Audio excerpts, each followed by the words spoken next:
Hello everyone. स्वागत है आपका मेरे चैनल शॉ फंडामेंटल में। आज मैं आपको बेसिकली 11th क्लास की बायोलॉजी सेल चैप्टर है। ये बहुत ही बेसिक चैप्टर है। आपने जैसे कि आप नाइन्थ में पढ़ के आए होंगे, तो मैं इस चैप्टर के वो इम्पोर्टेंट पॉइंट्स दिखाना चाहता हूँ जो कि प्रीवियस ईयर एग्ज़ाम्स में, नीट्स एग्ज़ाम्स में आ चुके हैं। ठीक है ना। देखना यहाँ पे लिखा होगा, जैसे कि CPMT लिखा हुआ है 2015, ये CBSE लिखा हुआ है 1991। तो इसका मतलब ये है कि इनके ऊपर क्वेश्चन बने हैं। ठीक है ना। तो ये चलिए स्टार्ट करते हैं। ठीक है। तो ओके, सबसे पहले common unit of measurement in microscopy as well as cytology is, जैसा कि आपको पता है, आपने पढ़ा होगा नैनोमीटर के बारे में। ये आप 9th क्लास में पढ़ चुके हो नैनोमीटर के बारे में। तो ये रिलेशन याद रखना कि 1 नैनोमीटर इक्वल टू 10⁻⁹ अगर नैनोमीटर और मीटर के रिलेशन देखा जाए तो वन नैनोमीटर 10⁻⁹ होता है। और अगर एंगस्ट्रॉम की बात की जाए तो 1 नैनोमीटर इक्वल टू 10 एंगस्ट्रॉम की राव होता है। ठीक है ना। तो ये CPMT 2015 मतलब इस पे कुछ क्वेश्चन बने हैं। ठीक है ना। फिर बात ये आती है units of measurement of cell size is. Generally जो सेल का साइज होता है हम वो किस में मेज़र करते हैं, हम वो मेज़र करते हैं माइक्रोमीटर में। ठीक है ना। तो रखना 1 माइक्रोमीटर इक्वल टू 10⁻⁶मीटर। ठीक है। तो ये याद रखना। और बाकी 1 माइक्रोमीटर किसके बराबर होता है, अगर हम मिलीमीटर की बात की जाए तो 10⁻³ मिलीमीटर के बराबर है वो। ठीक है। अब जो आपने पढ़ा होगा कि एंटोन वॉन लिवेनहॉक, इसको हम माइक्रोस्कोपी का फादर कहते हैं। ठीक है। उसका फिर ability to distinguish two closely placed object is called resolving power और लिमिट ऑफ रिजोल्यूशन। ये बेसिकली जब आप 12th में फिजिक्स में पढ़ोगे कि रिजॉल्विंग पावर होती क्या है। जैसे मान लो कोई तो ऑब्जेक्ट बहुत ज़्यादा पास है, आप अपने आंखों से उसे सेपरेट नहीं कर सकते, मतलब देख के आप ये बता नहीं सकते कि वो दोनों अलग अलग हैं। पर माइक्रोस्कोप की एक रिजॉल्विंग पावर होती है जिससे हम ये कह सकते हैं कि जैसे कि वो ऑब्जेक्ट पास में है, तो मतलब वो बेसिकली इनकी एबिलिटी होती है माइक्रोस्कोप की, वो दोनों को अलग कर सकती है। ठीक है ना। अलग करने का इन द सेंस मतलब उनके बीच में भी डिस्टेंस बता सकता है वो। तो वो बेसिकली 1991, ठीक है, ऐसा पूछा गया था। फिर देखो, resolving power of human eye is 100 micrometre. ये ये बेसिकली BHU आपने पढ़ा होगा, बनारस हिंदू यूनिवर्सिटी, ये उसमें आया था 1991 में। It's mean human can not see object less than 100 micrometre in size. बोलना चाह रहा है कि इसका मतलब ये है कि ह्यूमन ना, अगर किसी का साइज़ 100 माइक्रोमीटर से भी मतलब हुआ तो वो उसको डिस्टिंग्विश नहीं कर सकता। ठीक है। तो आगे चलते हैं। फिर नेक्स्ट, जैसे कि resolving limit of our eye is 1/60 120 micrometre. ये एम्स 2000 में आ चुका है। आप देखना तो आपको पता चल जाएगा। जनरली देखो, ऐसे आपने कभी टॉपिक देखे नहीं होंगे, पर आपको अगर इस लेवल पे पढ़ना है तो इन चीज़ों को पता होना चाहिए। देखो, अगर प्रॉपर पढ़ोगे तो शायद आप चीज़ें शायद लाइन टू लाइन पढ़ सकते हो। पर अगर आपको बस ये देखना है कि यार हमने NCERT पढ़ ली और बहुत सारे क्वेश्चन प्रैक्टिस कर लिए, अब देखना तो कि कैसे क्वेश्चन, तो ये देख सकते हो आप। फिर resolving power of transmission electro microscope TM, ये आपका 0.2 नैनोमीटर होता है। इसको 2 एंगस्ट्रॉम कहा गया। ये MPPT, ये मध्य प्रदेश PMT। जैसे कि पहले क्या होता था कि जो एग्ज़ाम हुआ करते थे, नीट तो नहीं हुआ करता था, वो अपने अलग अलग स्टेट के हुआ करते थे। तो बताना चाह रहा है मध्य प्रदेश के PMT में आया था। अगला, resolving power of electron microscope कितना होता है, 10 एंगस्ट्रॉम। ठीक है। C8 CHD 1997, common entrance test बोलते हैं, ये चंडीगढ़ की बात है। ठीक है। अगला है resolving power of scanning electron microscope. ये आपका 5 से लेके 20 नैनोमीटर का होता है। DPMT मतलब, DPMT का मतलब क्या होता है, दिल्ली प्री मेडिकल टेस्ट। अगला है resolving power of light microscope. ये कितना है 0.2 माइक्रोमीटर, जो कि 2000 एंगस्ट्रॉम के बराबर होता है, ठीक है ना। ये डीली पीपल 2003 की बात है। फिर resolving power of light microscope कितनी होती है 3000 एंगस्ट्रॉम, ठीक है ना। तो ये बस आपको पॉइंट्स याद रखने की जरूरत है। आ गया तो ठीक है, बाकी तो उतना कुछ नहीं है। ये तभी करोगे आप जब आपने एनसीईआरटी की लाइनों को बिल्कुल अच्छे से पढ़ रखा है। ये थोड़ा बोल सकते हैं एडवांस टाइप की चीज़ें हैं।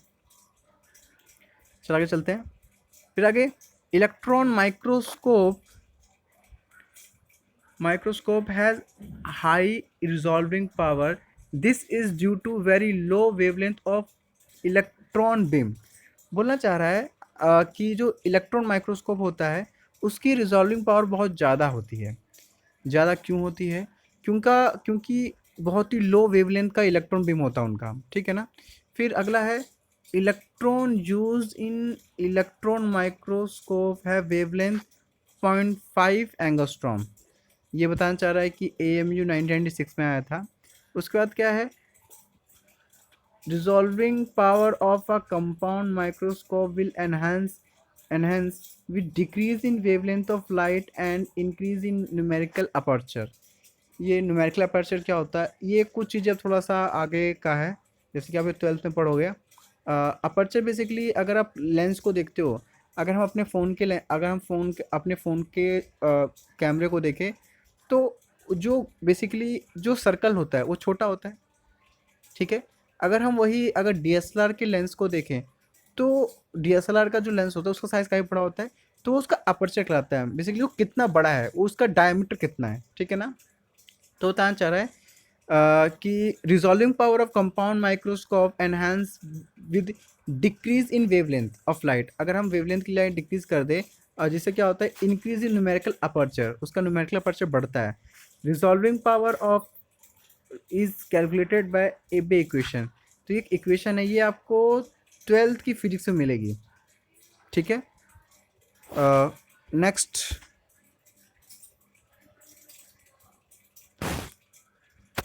ये वाला highest resolving power is obtain with shorter wavelength. अगर आपको ज़्यादा रिजॉल्विंग पावर चाहिए तो शॉर्ट वेवलेंथ यूज़ करना पड़ेगा। वेस्ट बंगाल का 2008 का है। Low is the value of resolution, high is the resolving power. अगर किसी का वैल्यू ऑफ रिजोल्यूशन लो है तो उसकी रिजॉल्विंग पावर हाई होगी, ठीक है। उसके बाद देखो अब ये compound microscope and light microscope पे क्वेश्चन है, ठीक है। तो एक मिनट, तो चले जो आप चाहते हैं इस चैप्टर में वो ये है, study of cell structure is called cytology. Cell की स्टडी करते हैं स्ट्रक्चर्स की, हम तो उसे साइटोलॉजी बोलते हैं। बेसिकली जो सेल चैप्टर है, cell the unit of life, ये आगे जाके पढ़ोगे कि ये साइटोलॉजी एक ब्रांच होती है बायोलॉजी की, इसमें हम प्रॉपर सेल्स का हम स्टडी करते हैं। फिर the study of cell structure function and reproduction call cell biology. तो सेल के स्ट्रक्चर्स के बारे में, फंक्शंस के बारे में और उनके रिप्रोडक्शंस के बारे में पढ़ते हैं, वो क्या कहलाता है, cell biology. When you look around you see both living and non living thing. अगर हम अपने आसपास देखें तो दोनों चीज़ पाई जाती हैं, लिविंग भी और नॉन लिविंग भी। उसके बाद you must have wondered and asked yourself what is it that makes an organism living. अगर हम अपने आसपास देखें तो ऐसी कौन सी चीज़ होती है जो लिविंग ऑर्गेनिज्म को बनाती है। What is it that an inanimate thing does not have which a living thing has. The answer to this is presence of the basic unit of life the cell in all living organism. तो अगर हम simple से बात यह है कि अगर हम अपने आसपास देखें तो हमको लिविंग और नॉन लिविंग दोनों की दिखते हैं। तो ऐसा क्या होता है जो किसी लिविंग को बनाता है, तो फंडामेंटल यूनिट है जो कि वो सेल है। उसके बाद all organism are compose of cell. जितने भी लिविंग ऑर्गेनिज्म हैं वो किससे मिलके बने हुए हैं, वो सेल से मिलके बने हुए हैं, ठीक है ना। तो आगे चलते हैं।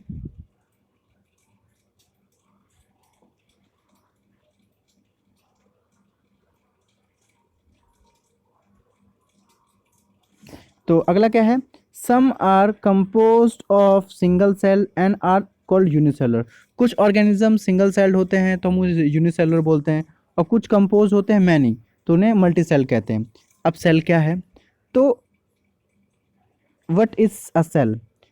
Unicellular or acellular amoeba is organism are capable of independent existence and performing the essential function of life. तो सेल एक ऐसी यूनिट है जो कि बोल सकते हो कि जैसे अगर अमीबा की बात की जाए, इसकी बात ये सिंगल सेल्ड होते हैं। ये सारे फंक्शन सिर्फ सिंगल सेल से ही कर सकते हैं, जैसे कि जो भी करना हो ये सारे फंक्शन परफॉर्म कर सकते हैं। Anything less than a complete structure of cell does not ensure independent living. बोलना ये चाह रहा है कि anything less than a complete structure of cell, अगर कोई भी चीज़ बोल सकते हो कंप्लीट नहीं है तो वो सारे मतलब बोल सकते हो वो इंडिपेंडेंट फंक्शन परफॉर्म नहीं कर सकते। Hence cell is fundamental structure and function unit of living organism. इसलिए हम कहते हैं कि सेल एक फंडामेंटल है किसी भी लिविंग ऑर्गेनिज्म के लिए, fundamental functional structure unit life है। ठीक है, फिर बात ये आती है कि सेल को डिस्कवर किसने किया था। तो सेल को डिस्कवर किया था रॉबर्ट हुक ने। कब किया था? 1665 में। सेल वॉल ऑफ बॉटल कॉक, जो कॉर्क होता है प्लांट की प्लांट की जो आउटर लेयर उसे कॉक बोलते हैं, तो उससे इसने डिस्कवर किया था। अब ये देखो AFMC 1997 में भी क्वेश्चन आया हुआ है और 1998 में भी आ चुका है। तो ये AFMC पता होगा क्या है, आर्मी फोर्स मेडिकल कॉलेज है। ठीक है, उसके बाद term cell cellulae was given by Robert Hooke in 1665। उसके बाद नेक्स्ट आगे क्या है, रॉबर्ट हुक को हम फादर ऑफ साइटोलॉजी भी कहते हैं। उसके बाद hook publish his work in his book micro. ये इंपॉर्टेंट है कि ना रॉबर्ट हुक ने अपनी एक बुक में सेल्स की जो भी उसने स्टडी की थी वो प्रॉपर उसमें लिखी हुई थी। बुक का नाम क्या है? माइक्रोग्राफिया। ठीक है ना, वो केरला 2004 के एग्जाम में आया है। अब देखो CP Swanson father of modern cytology कहलाते हैं। अभी जो पहले वाले तो कौन थे? रॉबर्ट हुक थे, और जो दोस्तों मॉडर्न वाले कौन है? CP Swanson. उसके बाद देखो Anton von Leeuwenhoek first saw and describe life. देखो जो रॉबर्ट हुक था वो उन्होंने बोल सकते हो कि डेड सेल बताया था, पर फर्स्ट टाइम तो बताया था। पर लिविंग सेल किसने बताया था? तो वो थे रॉबर्ट ब्राउन। तो सॉरी, एंटोन वॉन लेवनहॉक, उन्होंने लिविंग सेल की बात की थी। ये HPPMPMT है हरियाणा, सॉरी मतलब रॉबर्ट ब्राउन ले डिस्कवर द न्यूक्लियस। और फाइनली जैसे कि आपको पता है कि ये सेल है, सेल के बीचों बीच एक डबल लेयर मेम्ब्रेन होती है, उसे क्या बोलते हैं हम? उसे हम बोलते हैं वो न्यूक्लियस है। जो जो किसने बताया था? वो बताया था रॉबर्ट ब्राउन ने। ठीक है, उसके बाद आगे invention of microscope and improvement leading to electron microscope reveal all the structure detail of the cell। जैसे ही बोल सकते हो कि माइक्रोस्कोप थोड़ा सा मतलब माइक्रोस्कोप डिस्कवर हुआ तो चीज़ें और बहुत सिंपल हो गई। हम सेल को अच्छे से जान सकते थे और उसको हम डिटेल स्टडी कर सकते थे। ठीक है ना, तो फिलहाल आज के लिए इतना ही, बाकी नेक्स्ट वीडियो में पढ़ाएंगे।